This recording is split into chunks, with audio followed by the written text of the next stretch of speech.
Here we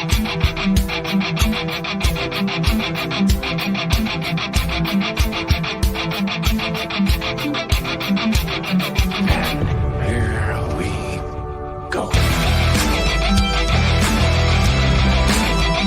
Now let's bring on the Mountaineers. Goes around about the 50, the 10 to 5. A touchdown with Virginia. He did it. He did it. Left with White. Beavers are he's gone. Touchdown. Tavon Austin. As the hills of West Virginia resound with the sounds of Gold and Blue football. They want to have a 7-on-7 drill. We want to make it a fist fight. Nothing cheap, nothing dirty, but West Virginia football. From the heart, streaming, it's Mountaineer pride. Leave no doubt tonight. No doubt. They shouldn't have played the old Gold Blue. West Virginia is a special place. People are the state that have great pride in this WV logo. Ain't no stopping the Gold and Blue. It is a great night to be a Mountaineer wherever you may be.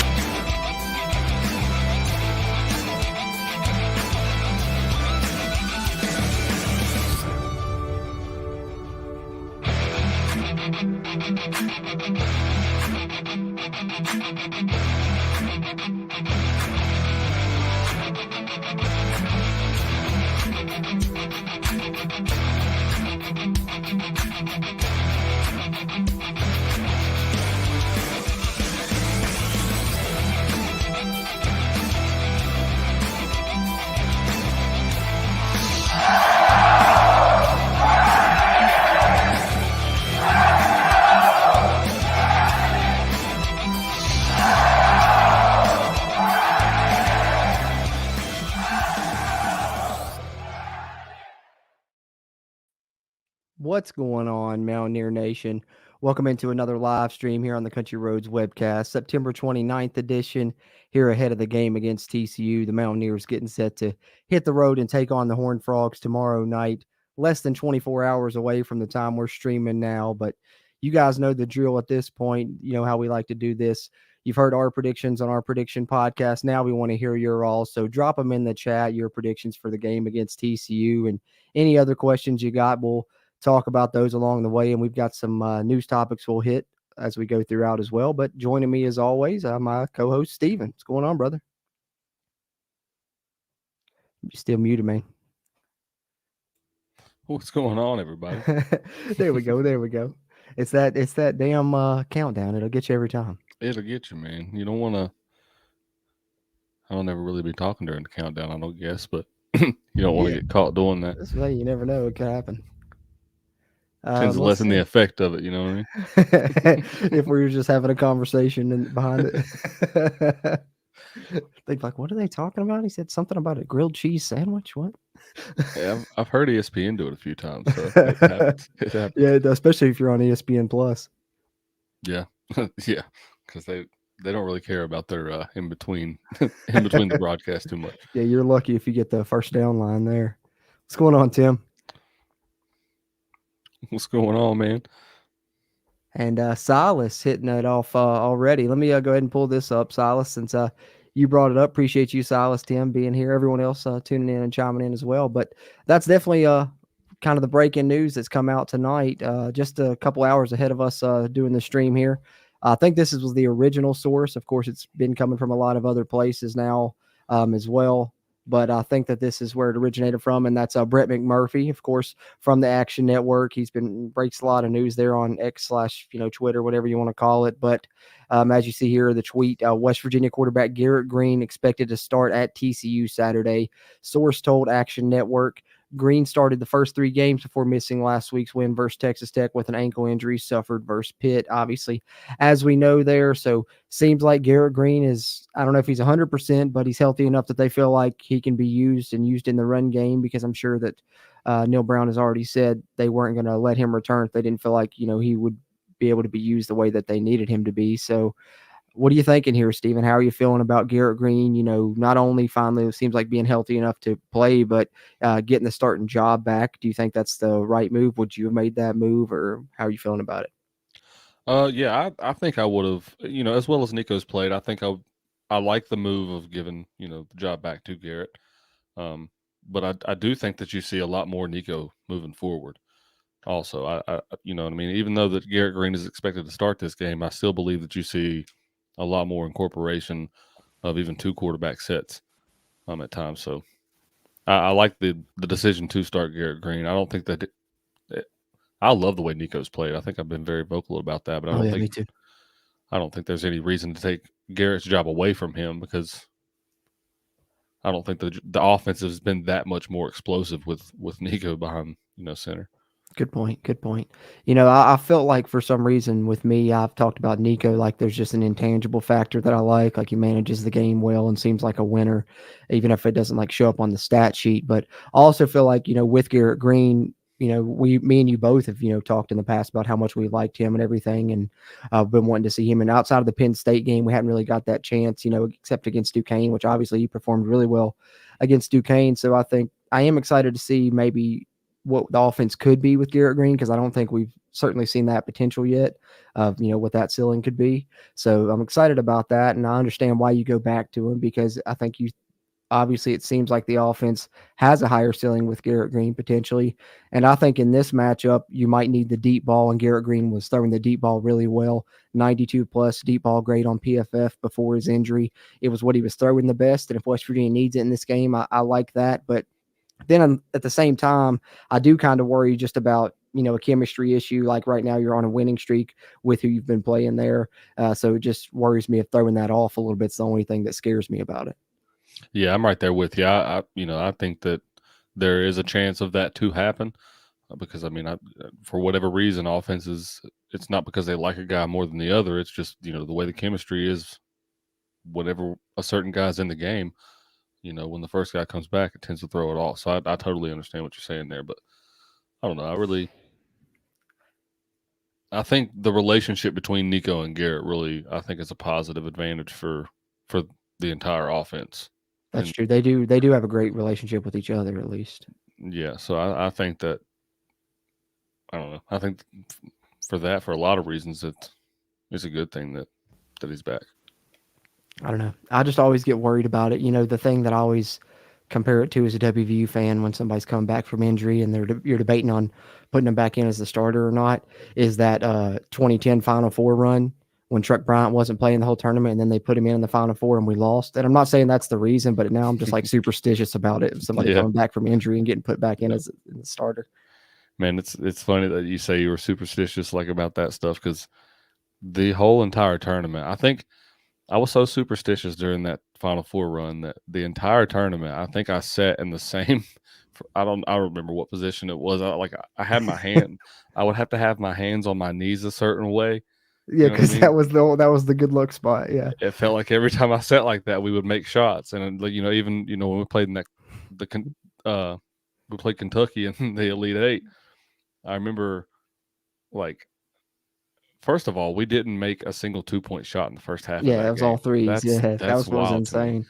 Yeah, and I remember I would move a certain way and we'd miss a shot, and then I go back to sitting the way I was.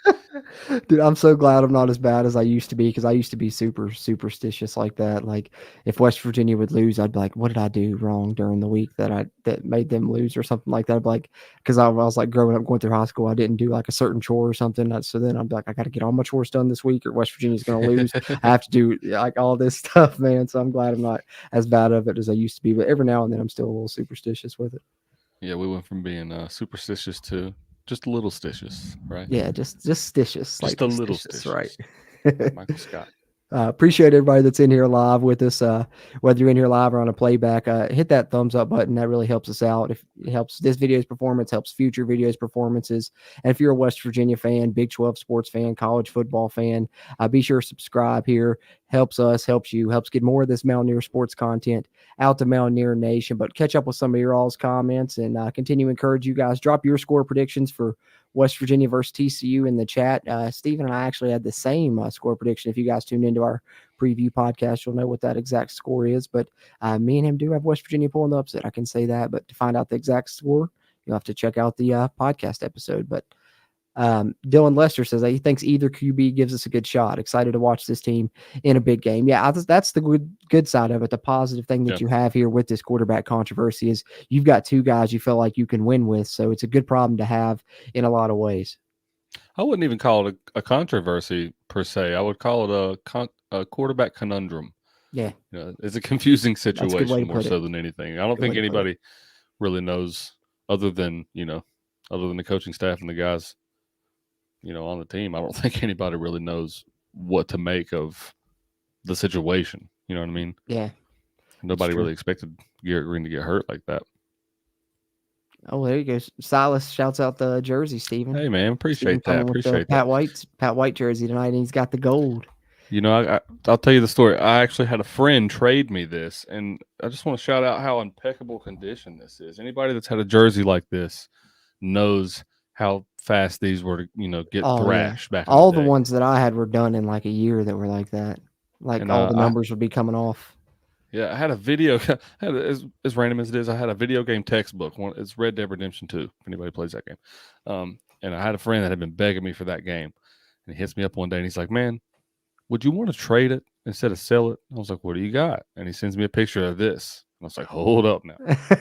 It's like, I need you to bring that by my house in a little bit. Let me see the condition of it and how well it fits me. And it fits so perfectly, man. It was in the most perfect condition. So I made the trade. Yeah, it looks great, man. So I appreciate you shouting that out. Yeah, Silas with the shout out, and Tim coming back with his score prediction, and that looks like a familiar one. Hey, buddy! Spoiler alert! Something in the air, 24-21 Mountaineers. Tim says, "I like that, Something Tim. In the air. I like that a lot, actually." Sir Thomas, appreciate you tuning in and chiming in as well. What's the deal with the wide receivers? Some aren't with us anymore. Some are about self-redshirting. Any idea of who? Yeah, actually, that's funny. We were just talking about that in our group text earlier. I do have word of who, or at least I've heard. I don't know for 100% fact. So, take it with a grain of salt, I guess you could say. But sounds to me like Jeremiah Aaron and Cortez Braham are the two names that I've heard that are reportedly going to self-redshirt, voluntary redshirt, which you would then assume probably means they're going to enter the transfer portal whenever the next portal window opens and try and save a year. Because, you're going to see that now after we've played 4 games. So, people that have played in 4 games, they can sit out if they want and maintain a redshirt for this season and have another year to play so they could potentially enter the portal. Sounds like a couple of West Virginia's wide receivers, maybe utilizing that method. And I'll try and do an update here in the future on the channel. I'll try and do a video like a red shirt watch or something like that to try and keep track of, players that have, played in the 4 games, whether it's freshmen that we're wanting to see if they're going to keep their red shirt or not, or if it's other players that hopefully aren't doing, what reportedly is going on there. But thoughts with that, wide receiver room, Stephen, and if those two guys are indeed, doing that. No, well, Jeremiah Aaron, I don't know. Cortez Braham, I don't understand that one first and foremost because he's touched the field virtually. They just, literally last game they just drew up, a couple plays was specifically designed for him, and he got more snaps than Hudson did, and even though Hudson started the game again, he actually had more snaps than he did. So I would be willing to bet more targets too. Yeah, I don't know. So I don't know.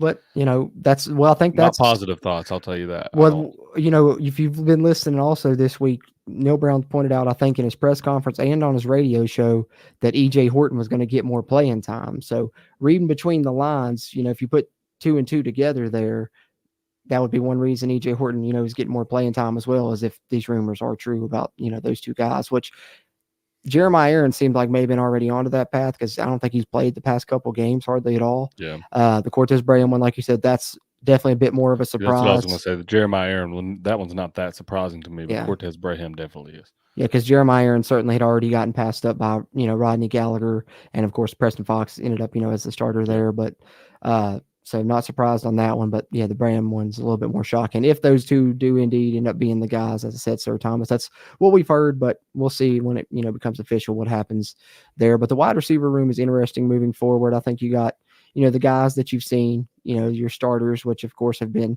Devin Carter, Preston Fox, and Hudson Clement.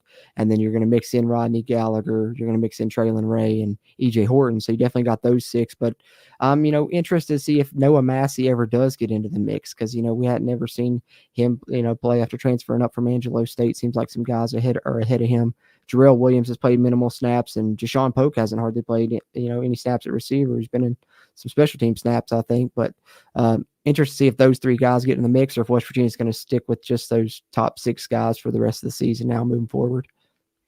And I would be willing to bet, as long as they have those 6 guys, that's who they're probably going to stick with.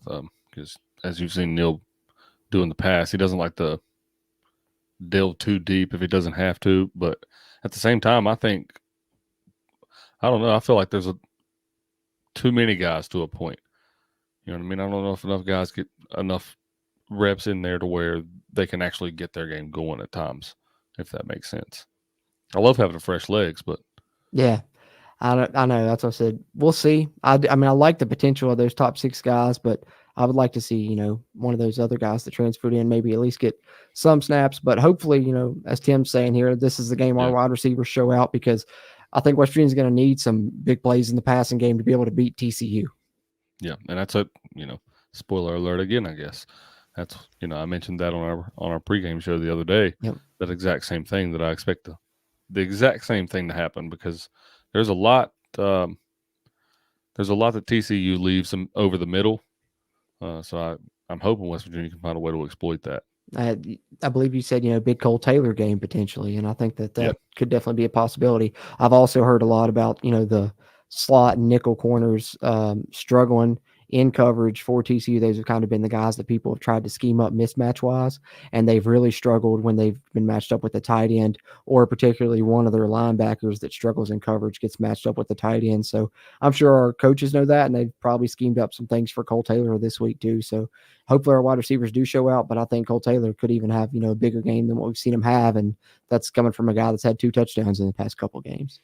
Yeah, and I mean, he's been the one positive, so why not capitalize on that and try to see if you can maximize what you got? Yeah, and I think that's another reason maybe the coaches are going back to Garrett Green, is they feel like they do need the bigger plays in the passing game. And not that Nico can't make those, but I'm sure that they trust Garrett a little bit more on the deep balls to make the right reads and stuff. Looking back last week, the one time they did try to throw downfield was kind of that pass to Devin Carter that ended up being, intercepted. So, they said Nico's thrown a couple interceptions. Garrett hasn't really done that this season. We're going to need to throw the ball a little bit more. So you can see the thought process a little bit of why you would go back to GG for this game, I think. Yeah. When you put it that way, it makes sense. What's going on, Kenny? Appreciate you being here, man. Late or not. Better late than never, man. That's right.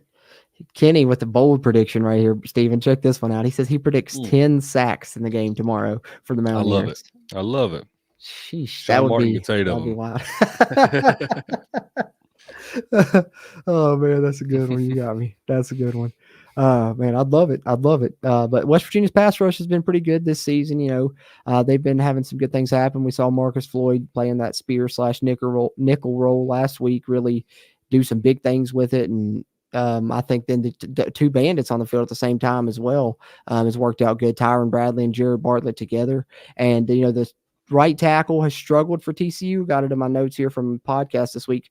53.9 pass block grade for him. So I think if you get Marcus Floyd at that nickel position, coming off the edge there and getting that matched up with that right tackle, it could help. Or maybe one of those bandits could be a good game for West Virginia's pass rush. So I don't know about 10 sacks, Kenny, but if West Virginia gets a few, it's going to really help their chances in this game. Yeah, I think so too. And SMU got a lot of pressure on TCU last week. So I think, with West Virginia's defensive front, I think we darn sure should be able to get back there. Yeah. Silas said he had a Pat White jersey and gave it away. Still regret it. Oh, hey, man. I know. I still got one somewhere, I think, but I still got a white thrashed up one still in the closet too. I think that's the one. I always keep me one on deck. Yeah. I always got to have a Pat somewhere. And I got a Pat White Dolphins jersey. I never really wore it too much. I got it folded up and put away. I got a Pat White Dolphins and a Steve Slayton Texans, and they both are just folded away and put up. Oh man, is it because of what happened when he was in Miami? Is that why? Man, let's just not talk about it, man. That was hard to watch. I watched that game live too. Yeah, that was rough, man. But I think Miami misused him. They were only trying to use him in the Wildcat. If they would have just let him play normal quarterback, it would have been a whole lot better for him. And I know going down a rabbit hole with this one, but if Pat White was 3-4 years later, he would have had an awesome career in the NFL, man. Oh, I was going to say, if Pat White played in today's game, oh my Lord. Oh, yeah. Everybody wants to talk about Lamar Jackson and all these guys. Sheesh, it would have been something serious, but just missed it, just ahead of his time by, a couple years, I think. And like I said, the Dolphins, I think, misused him a little bit. They knew he was running the football. That's why he ended up getting lit up. But different topic. I digress there. Appreciate everybody tuning in and chiming in here. W Football Going Deep. Appreciate you as always, Forrest, man. You guys go check out his channel as well. Really putting out some awesome content.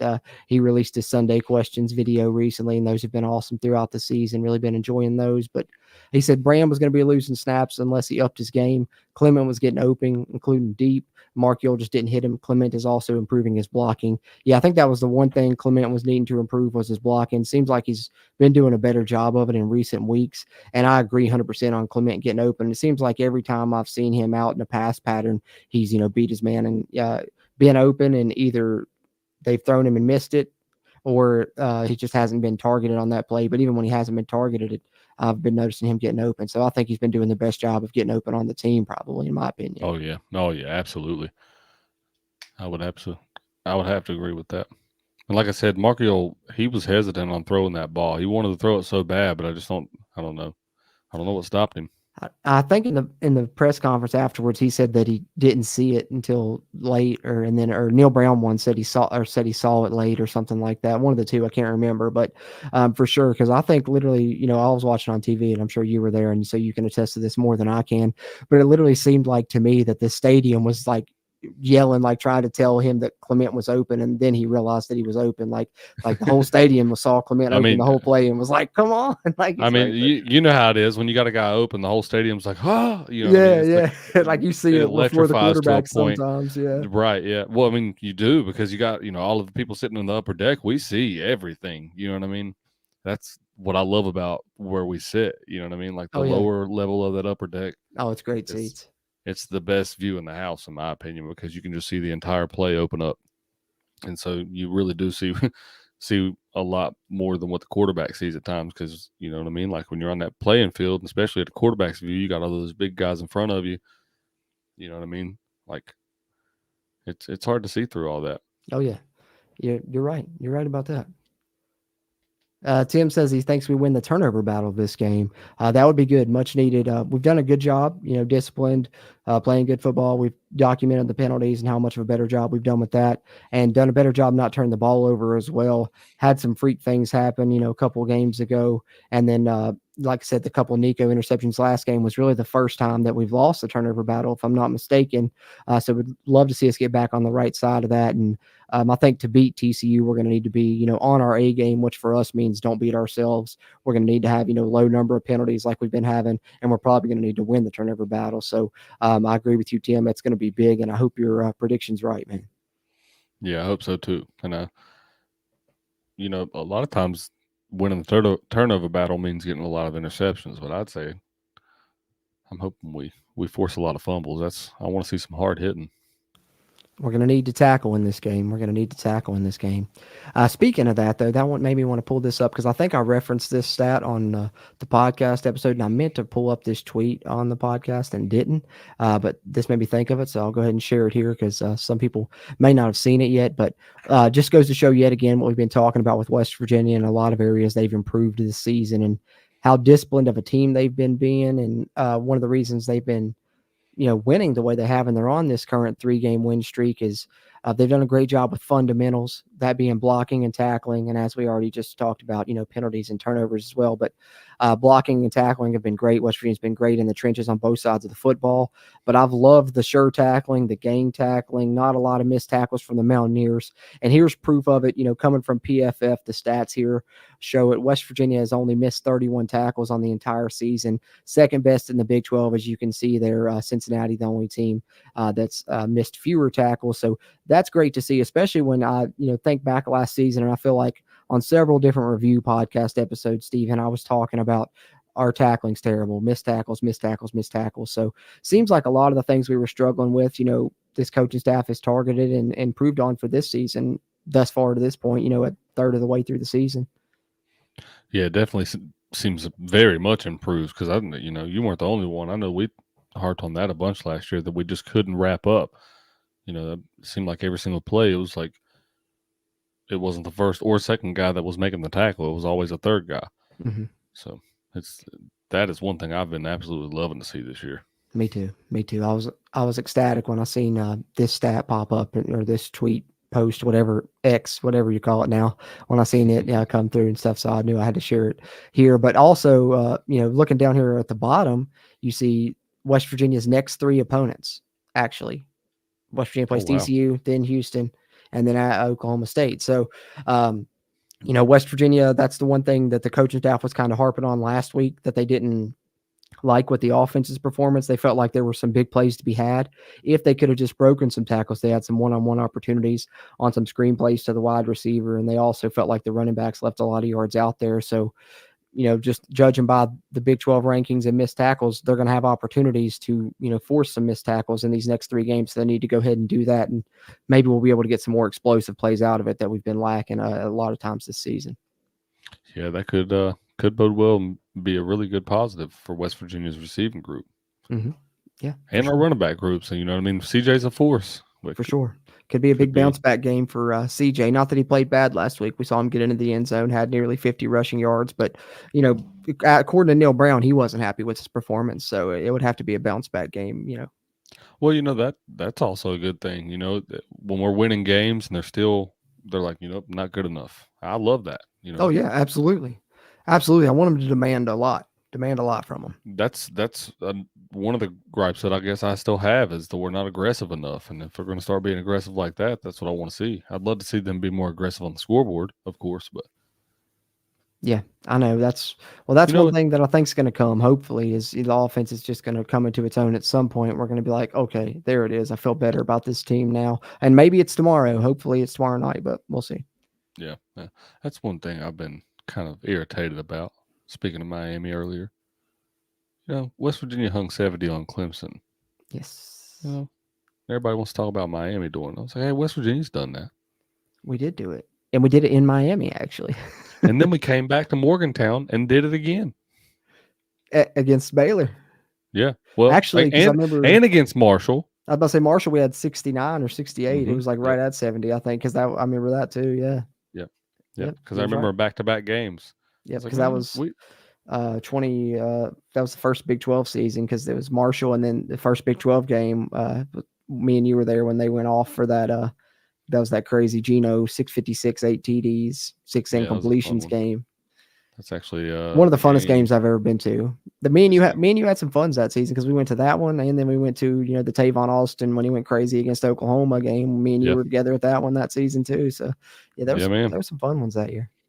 There really was, man. There's been some fun games that I've seen at that stadium that we've seen together too. Yeah. Me and you together had a crazy run. Like every time we went, it was something crazy happening. Because then I remember the next one, like one of the next ones we went to. Well, not one of the next ones we went to, but one of the next ones I remember that was crazy. Like that was the Will Greer comeback against Texas Tech, and we watched it from the concourse. Talk about look back around to our superstition conversation earlier. We were so superstitious because every touchdown we scored, we were out getting a drink or something. So then when the second half came around, we was like, dude, we're starting to come back. We'll just stay out here and watch it from the concourse if we start coming back. And lo and behold, we came back and ended up winning the game. So Steven and I watched the whole second half from the concourse on the TV because that's what was working. It's not superstitious if it works. That's right. I'll tell you that. And by golly, that one worked. Chris Burdett, appreciate you, man, tuning in and chiming in. Hey, Mountaineers by 14. I like that. He said, I'm going to take the spread and flip it and reverse it. Because it's 13.5 right now, I think. I threw a little moolah on that one because I think that it's ridiculous that TCU's favored by that much. But, I could be proven wrong. I have been before. But hopefully you're right, Chris. I'd like to see the Mountaineers win by double digits on the road. That'd be a huge statement right there. Yeah, I'll tell you what. I'm already sipping that Kool-Aid and, got my metaphoric blue and gold glasses on. Yeah. But, well, you got the real ones ready. I don't know if you saw somebody I can't remember who. I think it was Dylan Lester might have been commented on the podcast and said if we win, he wants to see all 3 of us in gold and blue glasses on the review show. I said we might just have to do it. I told him I might have to have gold and blue glasses, and I'm gonna have a big old picture of Trust to Climb Kool-Aid. Hey, I like that. I went with the blue raz Kool-Aid, man. Kool-Aid Jammers. You never go wrong with blue raspberry. That's the best flavor about anything. Oh yeah, no doubt. hands down the best flavor. For sure. Appreciate you guys. Continue drop your score predictions in the chat there, or any other comments, concerns you got there along the way. We'll address them as we continue throughout here, but got a couple other things I wanted to pull up and share on the screen, talk about. And of course, one thing we always like to talk about on these pregame streams, Stephen, is please pull it up. Please pull it oh, up. Yes. you know it's coming. Yes. You know we had to talk about it. West Virginia's uniform selection. We always got to save a little bit of a segment here on these streams for uniform talk. But I really love this, because that's the one complaint we've had when we've talked about the white uniforms on here, in the past, is they're lacking gold. And I knew as soon as they put that on there, you was going to love it. Yeah, and Coach Brown shouted it out on the radio show that he feels like the reason that they did this and changed the logo on it was because the other one, the blue one, was getting a little dull. So they wanted to do that, and they wanted to add a little bit more color to it. And if you guys called it, I don't know if you guys did or not, because Neil Brown just kind of slipped this in on the radio show, but he said this is the last year with this uniform set.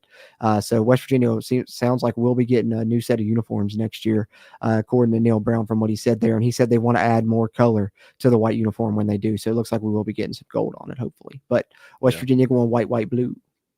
Yeah, I've mentioned it before, but my hope is that there aren't very many changes to this uniform, other than obviously the addition of a little bit of gold trim. But I would like them to take the numbers off the top of the shoulder and put the logo on the side, like this one. Yeah, like those ones. That's my favorite jersey set, man. Or my favorite uniform style anyway. Well, I feel like if they did that, then these jerseys would look, very much as a modern rendition of what they were back in, our original traditional jerseys. And everybody always likes traditional. I think they would look super clean. Honestly, with how well they went over, I wouldn't be surprised to see something that's kind of like the Country Roads uniforms, but probably with a slight tweak or something. Yeah, I don't know. I think that I love those uniforms for like an alternate uniform, but to me, they're too busy for regular the main set. I mean, honestly, I wouldn't want to change, like you said, too much about the ones we have, except maybe do what you said with the shoulders. I'd like them to add a stripe to the pants and, throw a little gold outline around the blue. I'm cool with the way the whites look. Other than that, I like this set. It almost honors, the old classic West Virginia uniforms, but with just a slightly more modern look. And maybe go with like the set that they had before this had Mountaineers in pretty small letters going like this. Maybe they could put that in kind of a bolder set, but smaller print.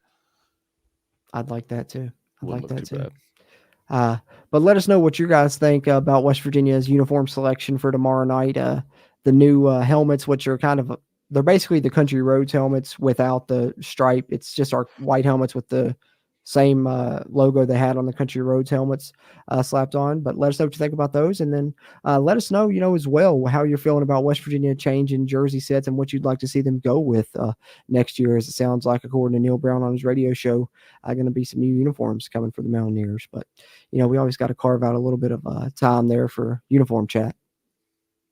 I love it. It's one of my favorite reveals of the whole week. That and the video, which are we allowed to show the video? Yeah, we can probably pull up the video. Let me see here. That's what we need to show. Let's do it. Let's do it. Yeah, we showed it last week and it went off without a hitch. So let's give it another go. Because that one's perfect, especially if you've seen the one that TCU dropped last year, because it plays right along with it. Let's see. Oh yeah, here we go. Let me pull it up here. Maybe. If I can hit the right button. Okay. Let's check it out.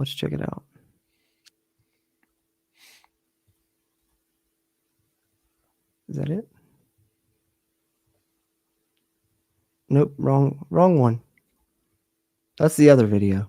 Who's running this show? Oh my God. This is such a mediocre operation. This guy's running this shit out of his room or something. All right.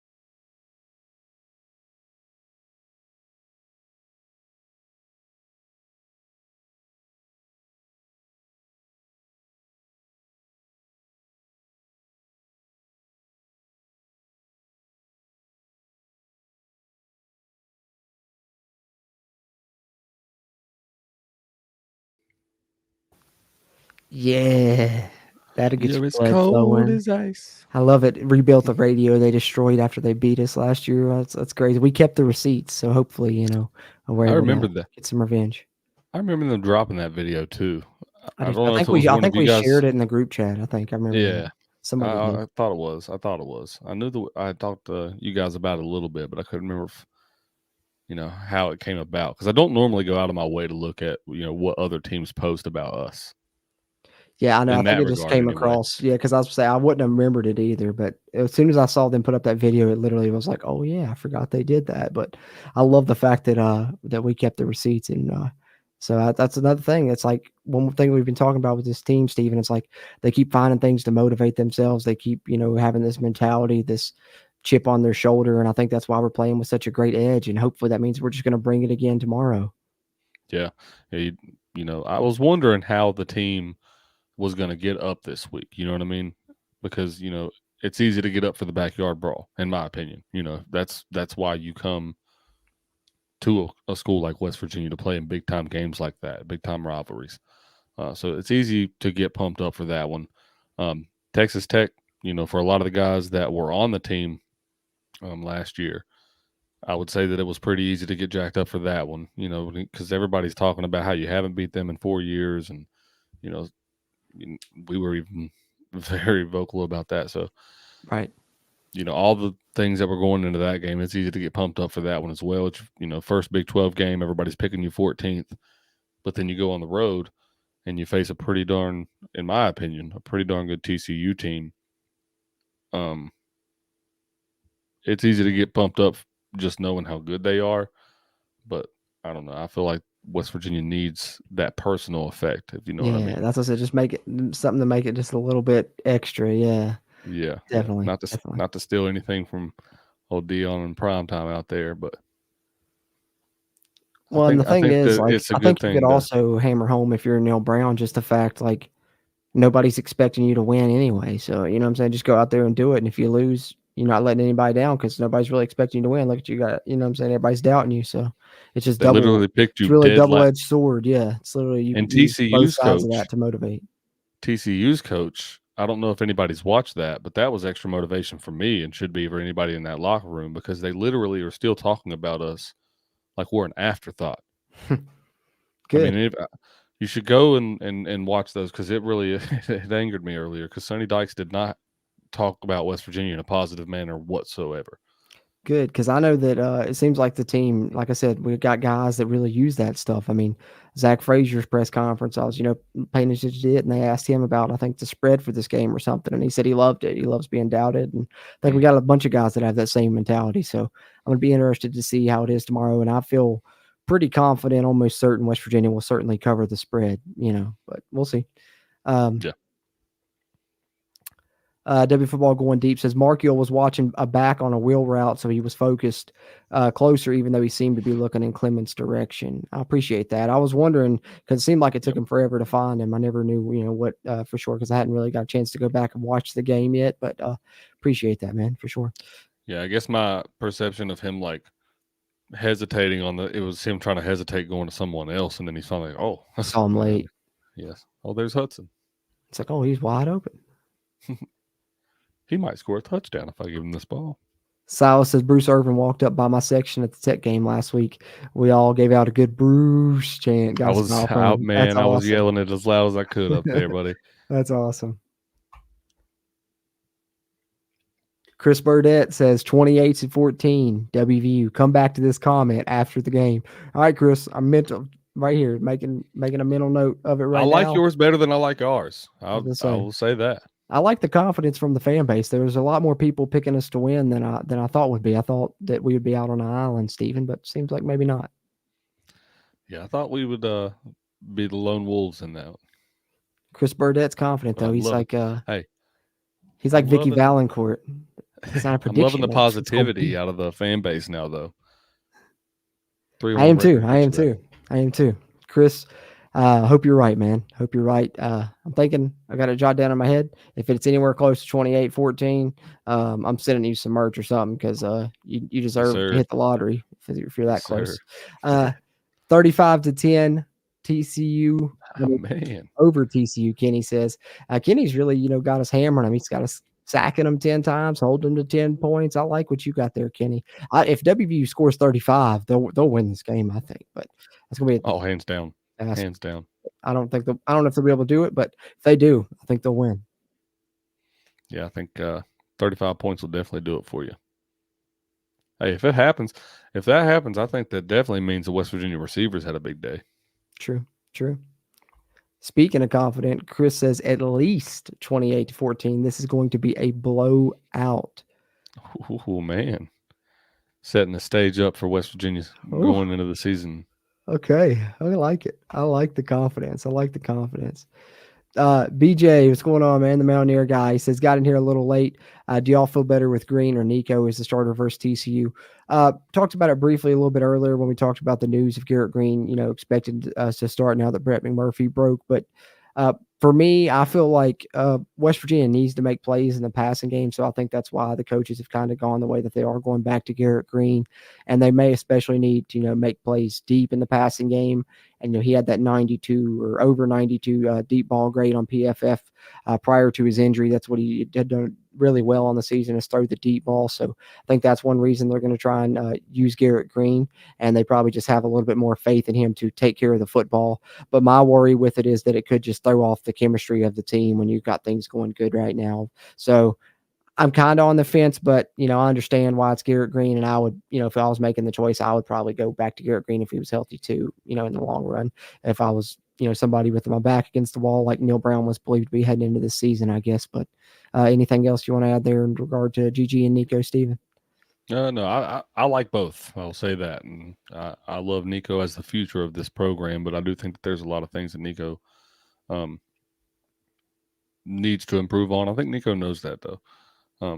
But I like Garrett Green as a starter versus TCU, because I really do think that you need his deep ball in this game. And the more I think about it, the more I like that. I do too. I think you do too. Appreciate everybody that's in here live. Continue to drop your score predictions for WVU versus TCU in the chat. Any other questions, comments you got there, we'll try and touch on those again here. But got a couple other things I wanted to pull up and talk about. And one that's not football related, actually basketball related, Stephen. But I don't know if you saw this or not, but I definitely wanted to pull it up because it's pretty dope. The Almanac's preseason top 100 players in college basketball. And West Virginia's got 2 in the top 100. Jesse Edwards is ranked number 71, the transfer in from Syracuse, and Raekwon Battle, the transfer in from Montana State, ranked number 87. Still hoping to hear good news on the Battle waiver, and it's going to be big if it's approved. But how you feeling about that?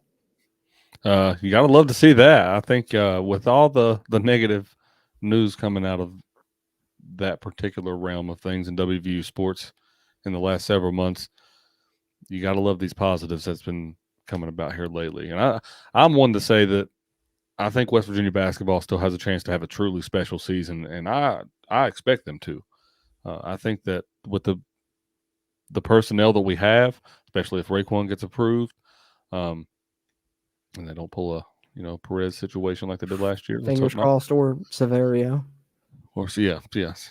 I think that we have a chance to really, really go deep in the tournament this year. And I'm not going to predict that we will, because I've learned my lesson on that several times. But I truly, this basketball team, with the amount of talent from top to bottom, is scary good. It is. And I think, to me, if Battle is waivers approved, that could speak to like a Big 12 contender level team if Battle's waivers approved. I think they can be really good even if it's not. But if Battle's waivers approved and you have Battle and Perez with, Kirk Reese able to dish to them, and, he can also throw lobs to Jesse Edwards and a cook in what's believed to be, more fast-paced, run and gun style of offense. I really like, West Virginia's potential, if they still have the defense and rebounding that we're expecting them to have, like they've had, throughout the era and the previous regime, to go with this new offense, which I really got excited from, I don't know if you got a chance to catch Josh Eilert's press conference or anything, but, talking about the offense, and they were talking about, him and Deshaun, coming up with it. And it was a mix of a lot of different things, some Beeline stuff, some NBA stuff, some hug stuff, and just really wanting to turn up the tempo there and, run, some fast break stuff on offense. Yeah, and I'm hoping to see it. That's one thing I really want to see is, I know the past couple of years we've been kind of improved on offense, you could say, with Eric Stevenson shooting the way that he has. But I really want to see a more consistent style offense too. You know what I mean? I want to see the ball go in the hoop a lot more. Yeah. Because I think our defense is, if it's at least half as good as what we've been on defense in the past decade or so, I think we should be all right on that side of the ball, and it's looking like it's going to be that way too, especially around the rim. That's what really gets me excited is the amount of height that we have around the rim. We should be able to block a lot of shots this year. I'll tell you that. I don't know if I've told you, but I think it was for the Pitt game.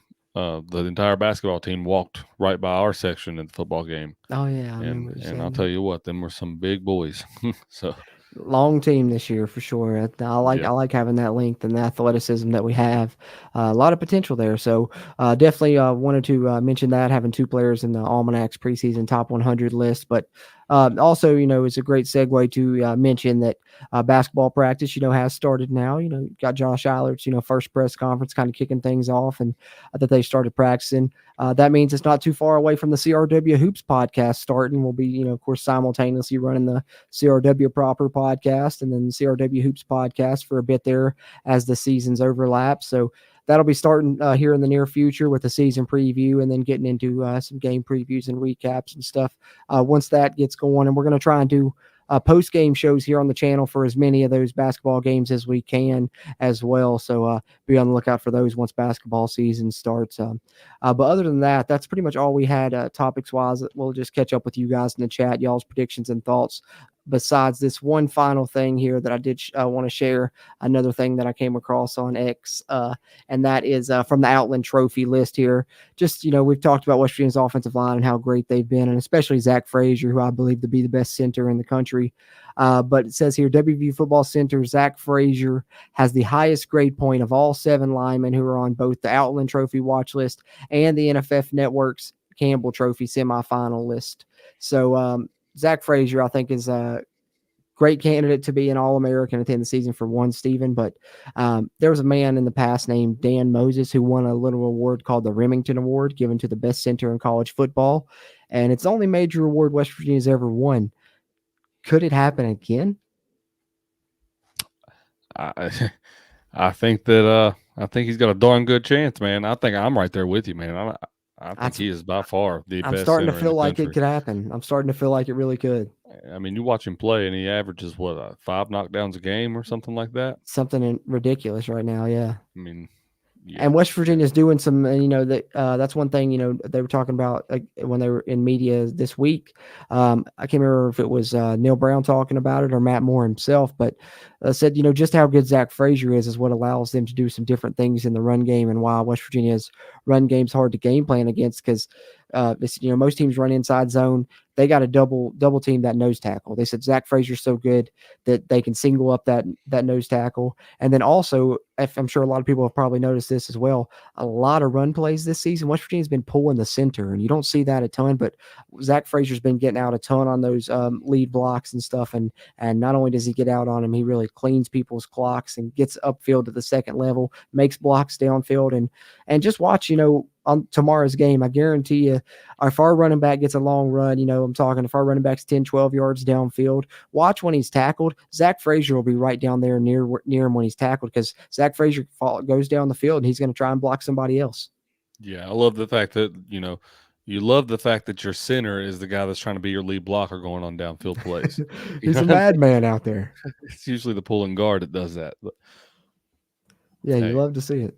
I love the mobility out of him. I love the strength. You never thought you'd get another guy quite like Dan Moses. And respectively, I don't think he's not Dan Moses. But, but he is pretty darn good. He's very good, and he's got a chance. He's got a chance though. So who knows what happens? And this might be the last chance last season we get to have him. He's draft eligible after this year. Would love to see him come back for one more year, but wouldn't be mad at him if he goes. He's going to make a great pro, but love seeing Zach Frazier do what he's doing thus far, and hopefully continues tomorrow night against TCU. But let's catch up with some of your all's comments. Continue. Encourage you guys one more time. Drop your score predictions in the chat. Any questions, comments, concerns you got there. We're going to catch up on those one more time and get up out of here before too much longer. But before we catch up on some of these comments, I want to remind you guys we will be live immediately following the game. So at the 8 o'clock kick, it'll probably be around 11:30 or so. That'll be over on the West Virginia Voice of College Football channel and the Big 12 Voice of College Football channel. Simulcast on both of those for the West Virginia post-game show immediately following the game. So you can find us there and come back and chat with us, share your thoughts immediately following the West Virginia TCU contest. And then, of course, we'll have our TCU review podcast releasing a couple days after that, as well as our player grades video, and I'll do the snap counts live stream as well. So just an update on what to expect, here and kind of our schedule, how it goes post-game. As we're almost up to another West Virginia game here, already reaching game 5. Hard to believe. But Silas says he would love to see RG3 get another catch with some space to work. That 9-yard run was fun last week. Yeah, we talked about some receivers out of the mix. That's another receiver I'd like to see get more in the mix, Steven. Yeah, absolutely. I think we've got to mix him in there because his speed in open space is unmatched. Yeah, he really is. And he's got great ability to make people miss as well. That's what I've loved to see from him. And showing some physicality I didn't know he had to break in some of those broken tackles, especially on that 9-yard run Silas is talking about. Yeah, absolutely. That was definitely unexpected. I didn't think he had that in him. Mountain Lair with Kenny says, did Nico get the nod? Then no, it's actually going to be Garrett. I know you said you came in late, Kenny, so you probably missed it. Let me see if I can pull it back up here real quick, and I'll share it on the screen one more time in case anybody else came back in late too. But this is kind of the breaking news earlier tonight. And from Brett McMurphy of the Action Network, and it's since been reported by a lot of other sources, so seems to be certainly an issue of where there's smoke, there's fire, and that is Garrett Green expected to start tomorrow night, returning from his injury. So it looks like we'll see Garrett Green back as the Mountaineers starting quarterback, Kenny, but wanted to share that. I know you missed it. Some other people might have as well. And that's kind of one of the main things we talked about, other than talking about some things in chat with you guys. Talked about some wide receivers that may be taking voluntary red shirts. They're the 2 JUCO wide receivers West Virginia brought in last year. If you want to go back and catch that, you can. But of course, that's what the playback's for. If you missed it, you can always go back and catch up on it as well. Chris Burdett said Tech played a close game with Oregon. Colorado beat TCU. Then Oregon smoked Colorado. Let's talk about it. Transitive property there shows West Virginia should be able to handle TCU. Don't think I haven't thought about it. But you never know. It's always different game to game. But that is one thing, that I have had several people point out to me, Stephen, is TCU's schedule has not been as tough yet. West Virginia certainly played a tougher schedule at this point, I think. Yeah, absolutely. And I think I mentioned that after the Penn State game. Is that Penn State game, everybody was like, oh, man, here we go again. And I'm like, I don't know. I know that it seemed bad, but I think that West Virginia really learned a lot from that game and from that environment, really. Yeah. And I think so, too. Especially on defense, they've used it to better themselves. Well, and I love the fact that now going into this game at TCU, it's a night game in prime time, on ESPN2, 8 o'clock kick. And we're not going to be wavered by it at all. The environment's not going to be too big for us because we've played against 110,000 people. So going down there in front of 40,000 ain't going to be nothing. Exactly. I mean? We should be able to succeed here on the road this time. And, we took our lumps early and haven't lost since then. This is our first road test since then. So we're going to see if, this theory does prove to be true. Both ours about, us not struggling on the night, and Chris Burdett's about, Texas Tech maybe being a better team than TCU and us being able to handle TCU as well, which I hope you're right, Chris. Yeah. Yeah. And I didn't think about it so, I don't know, inadvertently, I guess. Yeah. I thought about, obviously I thought about Oregon or Texas Tech taking Texas Tech taking Oregon down to the wire a couple of weeks ago. And, and then we beat them. And after Oregon just smacked Colorado, I was more thinking about it in that way because everybody's talking about Oregon going to the playoff now, which I'm like, whoa, let's slow down now. Yeah, I don't know. I mean, the Pac-12, though, I'm not going to lie. Like the Pac-12, is good this year. The Pac-12 is, and it That might be they the are, my last year, friend. but they're looking really tough. That they are. I think But Washington is real, man. Washington looks to be the real deal. yeah, they do. But I'll tell you what. As soon as Speaking of, Cam Rising comes back, is that Oregon State Utah game on yet? Anybody got a score on that? Has that started? Let me look What's the that up. Utah? Let me see if I can pull up the score right quick. I was gonna say when Cam Rising comes back, buddy, I was watching that Louisville game before I started. I'm gonna check the score on that real Utah quick. is going to be a force. I think so too. He's still out though. I think he wasn't dressed again tonight. I did think I saw that anyways. It's 7-0 halftime. Oregon State's up. Oh man. Did who ended up winning, Louisville or NC State? You got that one up there? Louisville pulled it out. 13-10. Oh wow. Okay. I thought that NC State would get it there. Louisville ended up coming back. Nice strong second half from Louisville there then. Also, a Big 12 matchup, Cincinnati BYU just came on for anybody interested. Oh yeah, that's about to kick now. Yeah, 10:30 kick. Yeah, just nice. Gonna have to watch that after we get off here. But yeah, we'll wrap this up before too much longer, Steven, so we can catch a little Big 12 action. I'm sure everybody else does as well. So let's catch up on some comments here, and we'll close it out before too much longer. Appreciate you guys that have tuned in here live, or if you're watching on a playback. And like I said earlier, if you are in here live or on that playback, give us a thumbs up. Really helps us a lot. And be sure to subscribe to us if you're a WVU fan, college football fan, Big 12 fan in general. Dylan said he loves that callback to his golden blue glasses comment. Hey, that one stuck out to me. I loved it, man. Really made me laugh. He said he sees a route to 9 to 10 wins the rest of the season if we can pull out this game here. I wouldn't put it past us if we can get this win. This win would really be, big to potentially getting there because you got a couple coming up after this one that you on paper should win.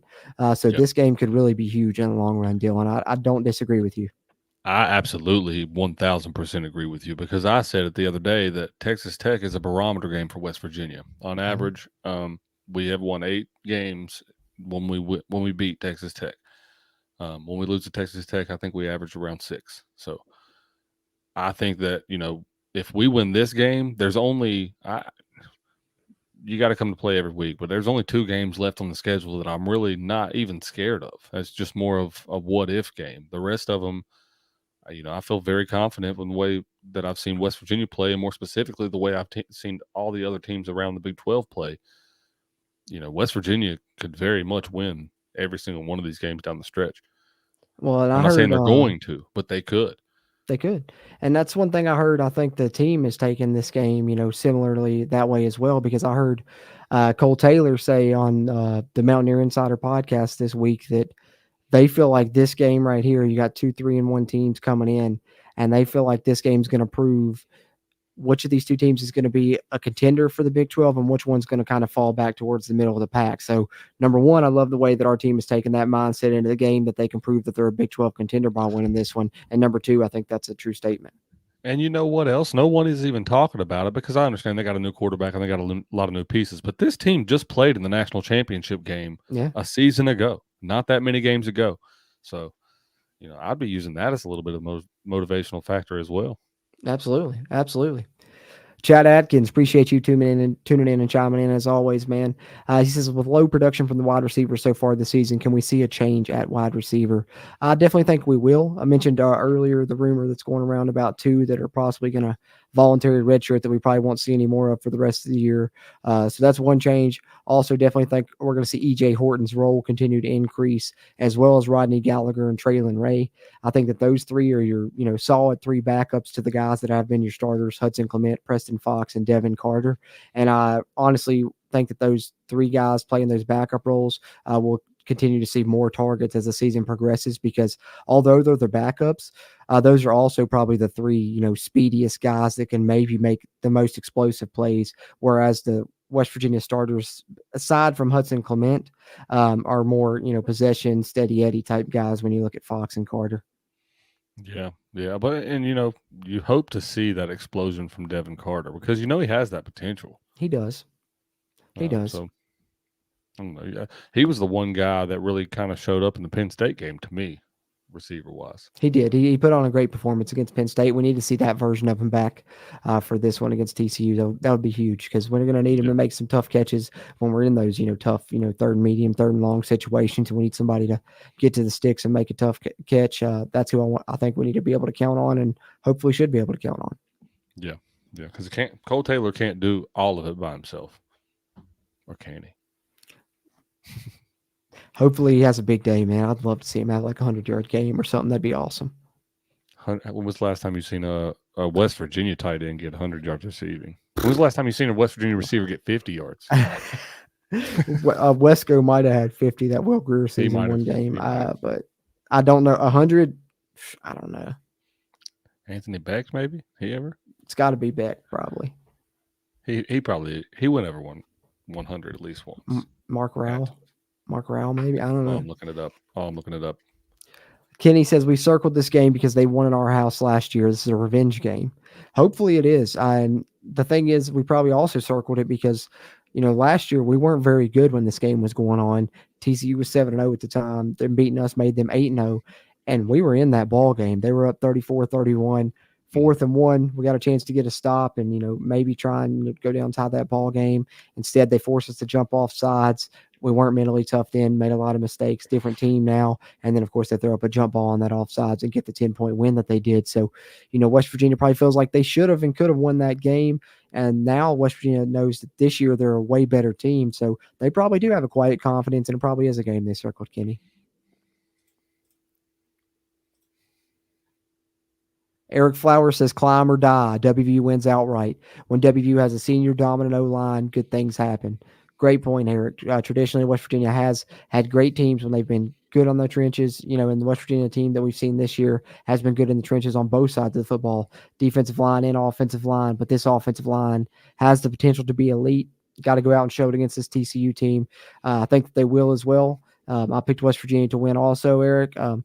Check out my score prediction on our preview podcast. But I got us, covering the spread and winning outright as well. So right there with you, man. And climb or die indeed. Trust the climb, man. Absolutely. Silas says, good vibes only in Mountaineer Nation. Hey, right now things are feeling pretty great. I just hope it continues right now. It's really good energy surrounding this fan base and surrounding this team. And hopefully it continues to thrive because of it, because I'm loving the way this season's looking so far. And, as somebody stated earlier, I believe it was Dylan, that this game is really big for, the course of this season. I think you're playing with house money in the season prediction roundtable. I had West Virginia at 3-2 coming out of September. So even if they aren't able to pull this off, they're kind of right where I thought they'd be. So, like I said, that's why I feel like they're kind of playing with house money. But 4-1 coming out of September, then you're really exceeding expectations. Because me, somebody that's truly optimistic, and we talk about wearing, gold and blue glasses here. If you're exceeding my expectations, then you're really doing a good job. And I think you certainly got to tip your hat to Neil Brown and this coaching staff. But I mean, I'm already doing that. I will say we've been doing that for at least a show and a half now. Yeah, pretty much since the Pitt game, but definitely after post Texas Tech, that's when everything really started getting big. Yes, Tim, we do need to see Raekwon Battle cleared indeed. Silas says, did you guys see Rich Rod's comeback win last night? Funny enough, you mentioned that, Silas. I literally had gotten to bed, about to lay down. I was like, I wonder if there's any college football on tonight. Pulled up the ESPN app, seen Jacksonville State was playing. It was in the fourth quarter, like 5 minutes left. I turned the game on. Jacksonville State gets the ball back. They have that turnover. And then Sam Houston goes down and scores. Jacksonville State goes down 8. And it's like, what was it, a minute and 11 seconds left or something? And I'm like, well, let's see what Rich Rod can do.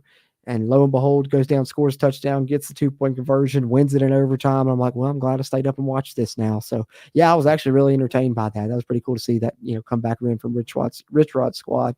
And they're 4-1 now, first year in FBS. So doing a good job there. Yeah, I think we're some of the select few people that still root for old Rich Rod. I don't know. It seems like I've seen more people talking about him lately, but maybe more people are finally starting to come around. I think since him being on Three Guys, a lot of people listen to Three Guys. When he went on that podcast and, kind of came forth with the way he felt about the situation and kind of a lot of unknown truths up to that point, I believe that opened a lot of people's eyes. And I don't think anybody knew really what happened behind closed doors a lot before that. There was a lot of speculation about things that happened and things that could have happened differently. But I don't know. I think the real person that we should be mad at in that situation is Eddie passed along, because I think that when all you want from your athletic director is that they pay the people that are around you also. Pay the And people around you. yeah, and I don't want to go too big on a tangent, but it's just ridiculous with how good West Virginia was performing at that time that they wouldn't. They should have thrown a checkbook, a blank checkbook at Rich Rodriguez, man. But whatever. That's a whole different subject. But yeah, we could have a whole show on that one because I got a lot to say on that situation. just I do too, absolutely. But I'm glad to see it seems like more people are starting to come back around on him. And I'm not saying in regards to this isn't about Rich Rod coming back to WVU or anything like that. I know that's always the hot button issue. We're just talking about Rich Rod back in coach and doing a good job at a Jacksonville State program, and we're talking about it as a guy that's from the state of West Virginia, just rooting on a native of the state doing a good job coaching football. Right. I just I root for him because I know the guy clearly made, I won't say the wrong decision, I'll say a bad decision. Yeah. And I think he knows that. Like I said, all things on the table, there was a lot of factors to it, so you can't say that you wouldn't have done the same thing in his position. Me or you probably would have stayed at WVU because we are so diehard. Oh yeah, absolutely. But I don't know. Over time, you gotta appreciate what we once had, not hate him for what ended up happening. That's right. Thanks for the memories. That's right. Thanks for the memories, man. That's it, man. Grant Wiley Esquire says he predicts our passing game will go absolutely nuts to the tune of 120 yards. I love it. To the tune of 120 yards. Hey, for us so far after the past couple of games we hadn't hit 100, so that'd really be turning it up a notch. But to do you one better, I think Brad on the preview podcast said we might get 150. So he's really talking about exploding it up and throwing that thing around if we're going to hit a whole 150 yards. We might even throw the ball 20 times, guys. I don't know. We'll see. Hey, don't get ahead of yourself now, Cruz. All right, so I was trying to find the last time that a West Virginia tight end went over 100 yards, but Did you find it? It's one of the only stats that WVUstats.com does not have on there. It's of course it's on a to do. It says. Oh, great! It literally says to do. Normally a wonderful site to get your statistics for WVU sports. But that's today, funny. It has let me down. What's the chances? I don't know off the top of my head. Maybe we'll try and find it in the future, maybe or something, and update it. We'll see what happens. But I don't know. Yeah, we'll continue. We'll continue efforting. That's the three guys. Efforting. That's absolutely right. We're efforting over here. Grant Wiley Esquire says, if our offense plays even slightly better, we can win this thing 27-20 WVU. Love that prediction, Grant. Hey, we're all, around that same range. Seems like we've seen some 24-21s. We've seen some 27-20s. We've seen some 28-14s, but seen a lot of West Virginia, people predicting a West Virginia victory, and I like that. Like to see people, up on this team right now. It's good to see. Yeah, we're getting some notoriety, man. We're getting some positivity in this fan base. That's right. Who says we're negative? Hopefully it continues and the positivity keeps coming, and hopefully it has a reason to continue coming, and West Virginia is able to come away with a victory. If you guys don't know, 8:00 kick tomorrow night in Fort Worth. It's going to be televised on ESPN2 if you want to watch it there. And then, of course, as we said, come back here following the game. It's going to be on the West Virginia Voice of College Football channel and the Big 12 Voice of College Football channel. But if you're subscribed to us here on the Country Roads webcast, we always post it here on our YouTube as well, the link for you to be able to watch it. So we'll post it right here. You can click the link. It'll take you straight to that channel where you can watch our post-game show immediately following the game. And then, of course, we'll have our review out in podcast form on our side in a couple of days following that game. But hopefully we'll be back here tomorrow night to talk about a West Virginia victory not too long after about this time, as West Virginia heads to take on TCU. Both teams coming in at 3-1 and 1-0 in the conference. One team's coming out at 4-1 and 2-0 in the conference. Hopefully it's our West Virginia Mountaineers. Looking forward to chatting with you guys again next week with another stream. We'll have to do the snap count stream and probably do a bye-week stream as well. And then looking forward to talking with you guys again post-game, of course. But having said that, really enjoyed this one. For my co-host Steve, Steve. And as always, I'm Jordan Cruz. And until next time, let's go Mountaineers.